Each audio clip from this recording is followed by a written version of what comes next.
ABBA goes on. ABBA is resting for the moment. The boys are writing material for a musical. That's with Tim Rice, isn't it? Yes.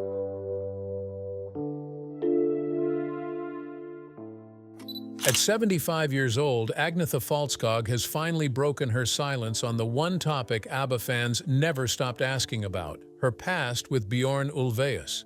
For decades, their love story was painted as a fairy tale, but behind the music, there were emotions the world never saw.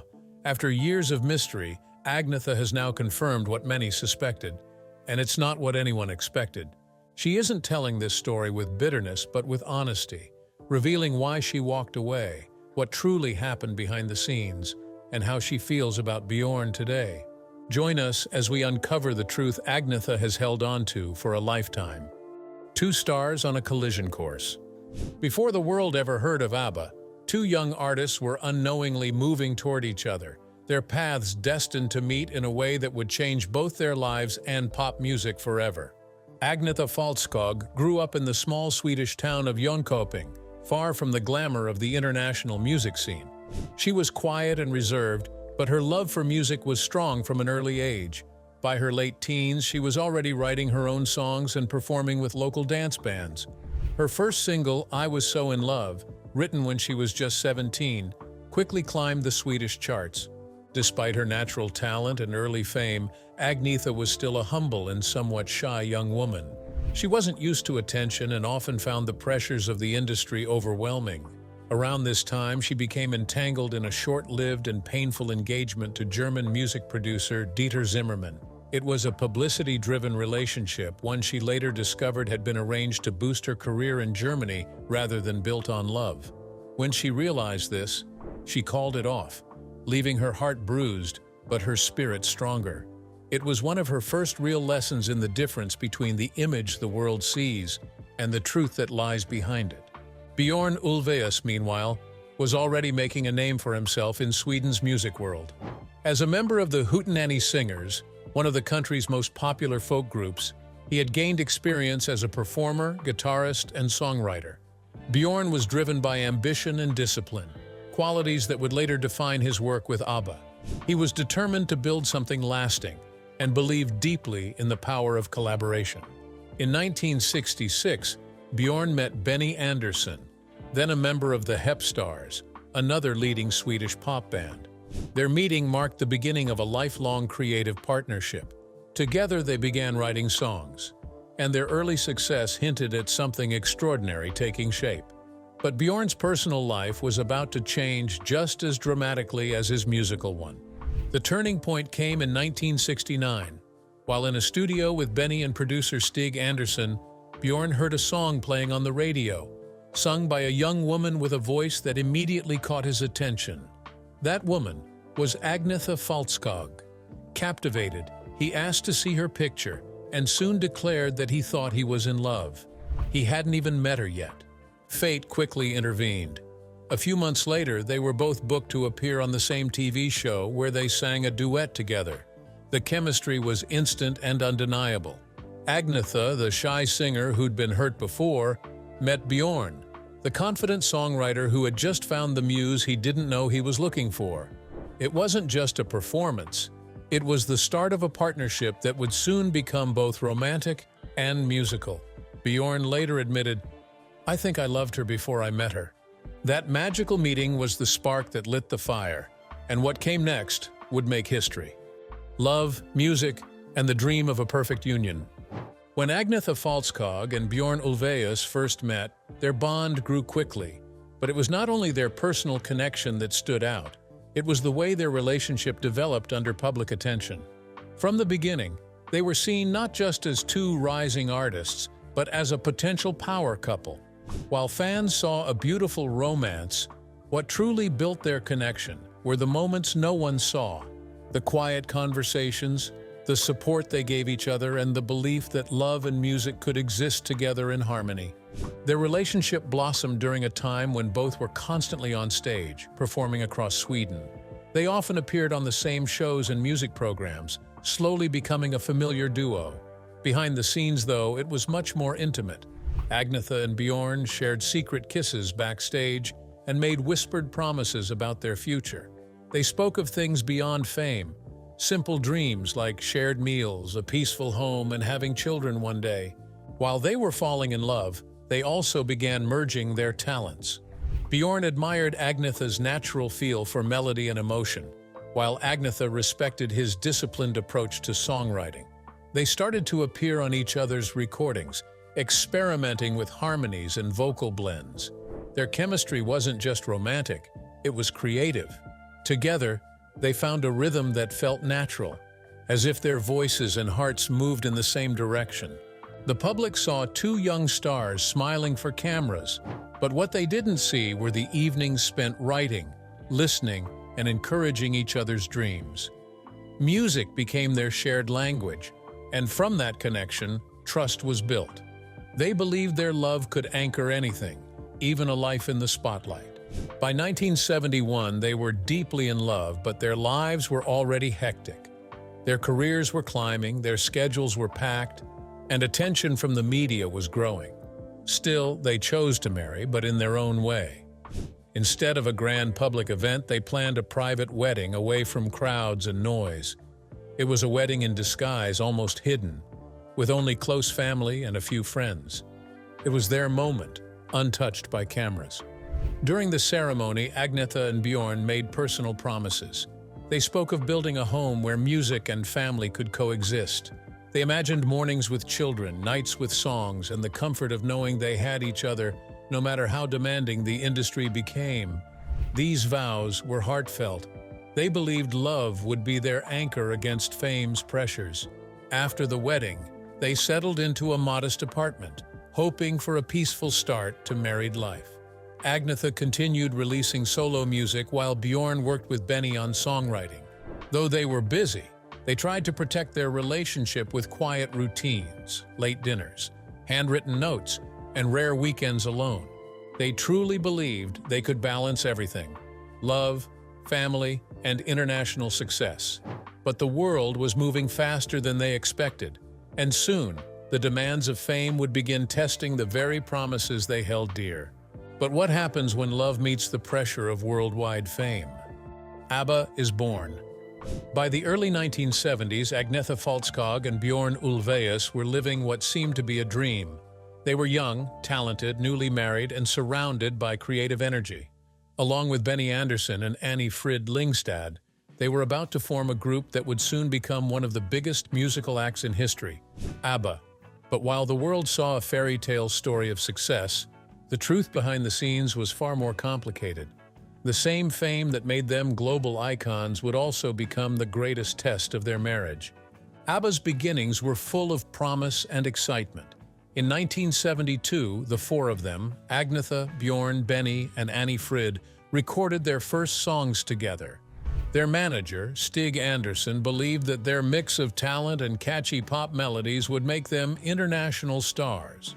The group officially became ABBA, an acronym formed from the first letters of their names. In 1974, they took part in the Eurovision Song Contest with their now legendary song Waterloo. When they won, everything changed overnight. The performance launched them into global fame, and Waterloo became an instant hit across Europe. Suddenly, they were no longer just Swedish artists. They were international celebrities. Concerts, press interviews, and promotional tours filled their schedules. Fans around the world fell in love with their sound, their style, and the idea of two real-life couples creating music together. But that success came at a cost. The more famous they became, the less private their lives were. Every detail of their relationships was watched, discussed, and judged. Their love, which had once been a private story, was now a public performance. Agnetha and Bjorn soon found themselves pulled in opposite directions by fame. Agnetha loved music, but longed for peace and stability. She had always dreamed of being a mother and creating a quiet home life. When their daughter Linda was born in 1973, Agnetha wanted to spend as much time with her as possible. But ABBA's success didn't allow that. The tours, recording sessions, and TV appearances never seemed to stop. Bjorn, on the other hand, was fully absorbed in the band's growing achievements. His energy and focus were on the music, the business, and keeping ABBA at the top.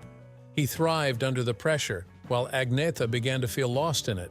The balance between career and family slowly started to disappear, and it began to weigh heavily on her.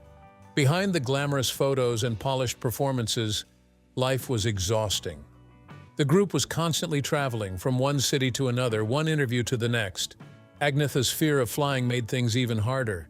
Every trip became a source of stress, and the constant motion left her emotionally drained. She later wrote in her diary, "I felt invisible beside him."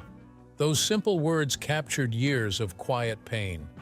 As Bjorn's drive for success grew, Agnetha's need for comfort and calm was ignored.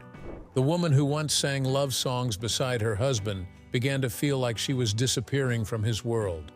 And soon, that quiet distance would become a divide neither of them could escape: the cracks in the marriage. As ABBA's fame reached incredible heights, Agnetha Faltskog and Björn Ulvaeus were living two different lives under one roof. To the outside world, they seemed like the perfect couple, successful, talented, and deeply in love.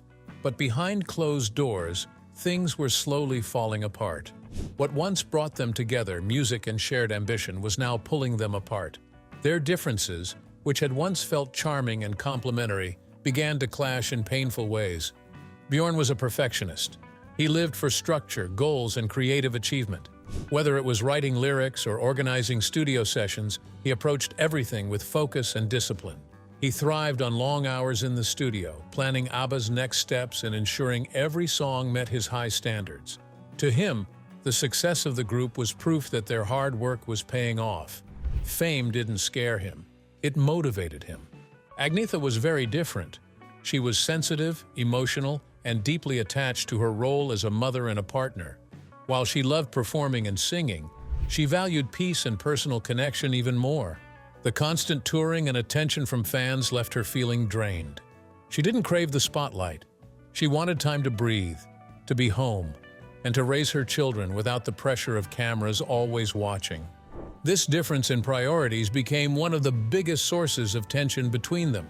Bjorn couldn't understand why Agnetha wasn't as excited about their rising fame, and Agnetha couldn't understand why Bjorn didn't see how much the pace of their life was hurting her. Their once warm and playful relationship became strained as both tried to hold on to what mattered most to them. Their disagreements rarely happened in public, but they became frequent in private. At first, they tried to keep things calm, especially since they had to perform together almost every day. But as time went on, the arguments started slipping into their work. Recording sessions became uncomfortable. Some days they would sing love songs together even though they weren't speaking off camera. There were moments when their communication broke down completely. Agnetha would retreat into silence, while Bjorn would bury himself in work. When they appeared in interviews or photo shoots, their smiles looked perfect, but they were often just that: practice smiles for the world. Behind the laughter and the glamour, there were tears, loneliness, and two people struggling to find each other again. As their career grew, so did the personal cost. Agnetha missed birthdays, school plays, and countless small moments with their children. The guilt weighed heavily on her, but she felt trapped. Leaving ABBA wasn't an option, yet every new tour or album made her feel further away from the family life she wanted. For Bjorn, the success felt like everything they had worked for, but for Agnetha, it began to feel like everything she had lost. She often spoke later about the emotional strain of balancing her role as a mother and a superstar, two lives that constantly pulled her in opposite directions. The cracks in their marriage were no longer invisible. They were still performing, still smiling, still creating beautiful music, but the harmony between them was fading fast. And soon the love that once inspired their songs would turn into the heartbreak they could no longer hide. From lovers to strangers. By the late 1970s, the distance between Agnetha Faltskog and Björn Ulvaeus had grown wider than ever. They were still performing as a couple on stage, but in private, the emotional bond that once held them together was fading. The success of ABBA brought them wealth and recognition, but it also pushed them to their limits. Endless touring, public attention, and personal disagreements had taken a heavy toll. What had once been a loving marriage was becoming impossible to hold together. The final breaking point came around 1978. After years of trying to balance marriage, motherhood, and a global career, Agnetha reached a moment of clarity. One night she told Bjorn the words she had carried inside for too long. "I cannot go on." It wasn't spoken in anger. It was spoken in exhaustion. She had given everything she could to the relationship, but she no longer recognized the man she once fell in love with, nor the life they were living. Their separation soon followed, but what hurt Agnetha most was what came next. Just weeks after their breakup, Bjorn entered a new relationship. For Agnetha, this was an unbearable shock. It felt not only like an ending, but also a replacement. She was left grieving alone while the world assumed Bjorn had simply moved forward. It deepened her heartbreak and confirmed her worst fear, that her pain had gone unseen. When news of their divorce reached the public in 1979, the media created a story that was far from accurate. Agnetha was labeled the abandoned wife, a woman supposedly left behind by a husband eager to start a new life. But few understood the truth. She had not been abandoned. She had stepped away from a life that was breaking her apart. The headlines focused on scandal and speculation, shaping a false image of their breakup. Reporters rarely mentioned her emotional exhaustion, her fear of flying, her separation from her children, or the inner loneliness she carried while standing beside the man she once loved. To protect herself, Agnetha remained quiet. She let the world talk even when the world was wrong. Despite the emotional chaos, ABBA continued. They still had contracts, studio sessions, and tours to complete. This meant Agnetha and Bjorn had to stand side by side, singing songs about love and unity while living through heartbreak. To survive it, Agnetha learned to perform through pain. One of the most haunting moments came during the promotion of Chiquitita. On stage, they sang a song about comforting someone in sadness, yet Agnetha herself was silently breaking. Fans who watched closely noticed the quiet tension between them, the lack of warmth, and the absence of shared glances. Their duets, once filled with genuine affection, now carried the weight of unsaid words. During the post-divorce tours, Agnetha often left venues in tears. She traveled separately whenever she could, avoiding long flights and emotional strain. Bjorn focused on the music, as he always had, but Agnetha struggled to hold back the grief that followed her everywhere. They were no longer lovers and barely friends. They had become professional partners, forced by circumstance to relive their love story on stage long after it had ended in real life. But even after the divorce, their story was far from over, because working together after heartbreak brought a whole new level of pain. Forced to stand side by side. After their divorce, Agnetha Faltskog and Björn Ulvaeus found themselves in one of the most difficult positions imaginable. They were no longer a couple, yet they still had to perform together, record together, and appear before millions of fans who still saw them as part of ABBA's perfect image. While their professional bond had to remain strong, their personal relationship was quietly broken. The world kept applauding, but behind the lights and cameras, both were learning how painful it was to work side by side with someone who used to be everything. The months following their separation were some of the hardest for both Agnetha and Bjorn. Their work with ABBA continued, and there was no chance to step back or take time to heal. Every tour, every television appearance, and every song demanded that they share the stage and look united. Publicly, they still smiled, sang harmonies, and played the roles expected of them. Privately, they hardly spoke. Backstage, silence often replaced conversation.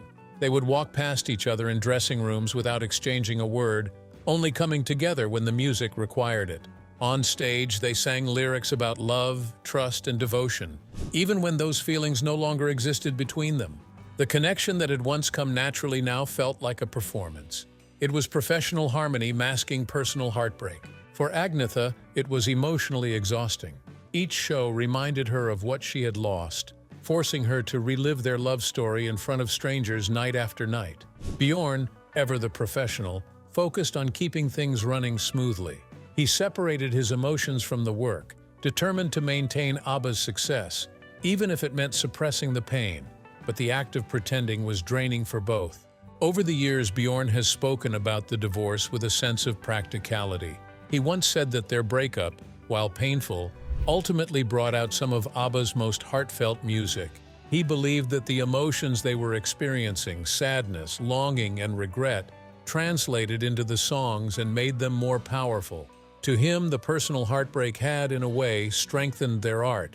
"It gave us great music," he said in interviews, reflecting on how pain became creativity. Agnetha saw it differently. For her, those years came at a heavy cost. The success that everyone celebrated had taken a piece of her peace and happiness.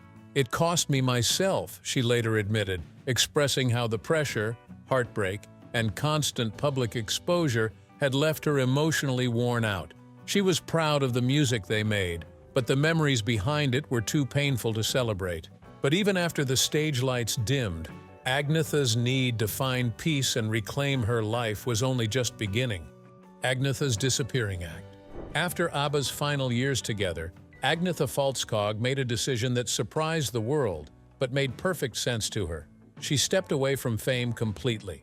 For more than a decade, she had lived under the pressure of constant public attention, performing on stage, recording hit songs, and having every part of her personal life discussed in the media.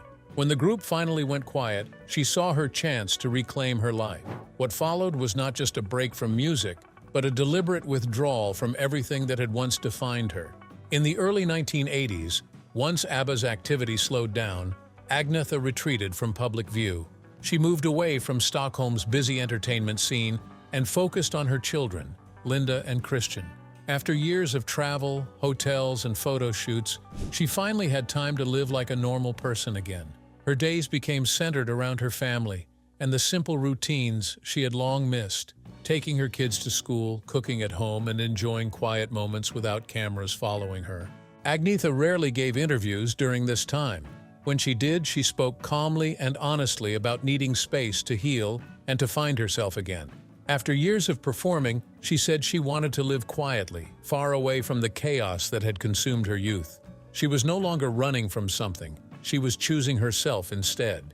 Over the years, she appeared in public only when she truly wanted to. Never for attention, only for genuine reasons. Her privacy became her strength, and her music became her form of quiet healing. But as the years passed, even in her silence, people still wondered, what did Bjorn really mean to her after all this time? Bjorn's regret and public reflections. In the years that followed ABBA's breakup, Björn Ulvaeus became known not just as one of the band's creative minds, but also as the person who often spoke publicly about their past. While Agnetha chose silence and privacy, Bjorn faced the world with calm explanations and carefully chosen words. Over time, his reflections revealed a man who understood the pain of what had happened, but viewed it through the lens of acceptance and, in some ways, creative justification. To him, their personal heartbreak had helped create some of ABBA's most powerful music. But for Agnetha, those memories were reminders of loss. As the years passed, Bjorn began to speak more openly about the breakdown of his marriage and the emotional toll it took on both of them. In interviews, he admitted that the divorce had been painful and that it had left lasting marks on everyone involved. However, he often spoke about it with a sense of distance, as if time had turned those wounds into lessons. He described the end of his relationship with Agnetha as sad but inevitable, explaining that fame, pressure, and the demands of the music industry had simply become too much. What stood out to many fans was how Bjorn sometimes romanticized the outcome. He claimed that the emotional turmoil following their breakup inspired some of ABBA's most heartfelt songs, like "The Winner Takes It All." To him, this was proof that pain could create beauty, that their suffering in a strange way gave something meaningful to the world. He said more than once that the breakup, while tragic, gave us great music. While his words were honest, they also sparked mixed feelings among listeners. For fans who empathized with Agnetha, his view sounded detached, as if he saw artistic success as a fair trade for personal heartbreak. To others, it was a way of coping, of making sense of what could never be undone. Whenever Bjorn spoke about Agnetha or their past, his comments often made headlines. Some interviews portrayed him as reflective and mature, while others made fans question his sensitivity. At times, he appeared to downplay the emotional pain of their split, focusing instead on ABBA's legacy and the creative growth that followed. Fans debated his tone. Some appreciated his honesty, while others felt he was protecting his image rather than acknowledging the depth of what Agnetha had gone through. And when Agnetha finally decided to speak her truth years later, her words would reveal what those years of silence had truly meant. What Agnetha finally admits. Now at 75, Agnetha Faltskog has reached a stage in life where she no longer hides from her story. For decades, she avoided speaking openly about her past with Björn Ulvaeus and the heartbreak that came with it. She let the music speak for her, allowing people to interpret the emotions behind her voice. But in recent years, she has chosen to share her truth, not with anger or bitterness, but with clarity and peace. After so many years of silence, her reflections reveal a woman who finally feels free to explain why she walked away and what she learned from it. When Agnetha speaks now about the end of her marriage, her tone is calm and thoughtful. She doesn't dwell on blame or regrets. Instead, she explains that her decision to leave wasn't sudden. It wasn't the result of one argument or a single breaking moment. It was the outcome of years of feeling unseen and unheard. She said simply, "I left to save myself." Those words carry the weight of everything she had endured, the exhaustion, the emotional distance, and the loss of her own identity. For Agnetha, leaving wasn't an act of defiance. It was an act of self-preservation.